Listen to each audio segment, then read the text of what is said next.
যশোরের কোতোয়ালি থানাধীন হামিদপুর বাসস্ট্যান্ড এলাকায় অভিযান চালিয়ে ৮৩১ গ্রাম ওজনের ৫টি স্বর্ণের বারসহ ২ জন চোরা কারবারিকে আটক করেছে ৪৯ বিজিবি।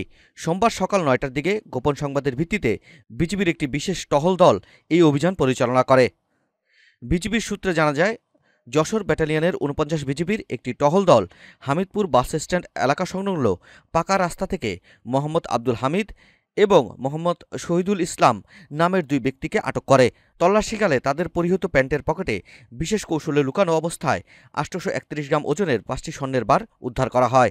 এছাড়াও তাদের কাছ থেকে ২টি মোবাইল ফোন এবং নগদ ১৫,৭৩০ টাকা উদ্ধার করা হয়েছে। আটককৃতরা হলেন রাজবাড়ী জেলার সজনকান্দা গ্রামের আব্দুল গনির ছেলে মোহাম্মদ আব্দুল হামিদ, শরীয়তপুর জেলার শুভগ্রামের নান্নু মাতবরের ছেলে মোহাম্মদ শহীদুল ইসলাম।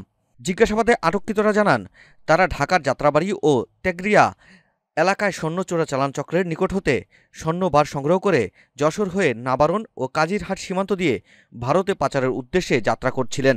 তাদের কাছ থেকে জব্দকৃত ৫টি স্বর্ণের বারের মূল্য আনুমানিক ১,২২,২৫,৬৭২ টাকা। আটককৃতদের বিরুদ্ধে যথাযথ আইনি প্রক্রিয়ার মাধ্যমে যশোর কোতোয়ালি মডেল থানায় হস্তান্তর করা হয়েছে। এ বিষয়ে যশোর ব্যাটালিয়ন অধিনায়ক লেফটেন্যান্ট কর্নেল সাইফুল্লাহ সিদ্দিকী বলেন, দীর্ঘদিন ধরে সীমান্ত দিয়ে স্বর্ণ, অস্ত্র, মাদক, হুন্ডি ও অন্যান্য চোরাচালান রোধে বিজিবি বিশেষ গোয়েন্দা তৎপরতা ও অভিযান পরিচালনা করছে। এই কার্যক্রম অব্যাহত থাকবে।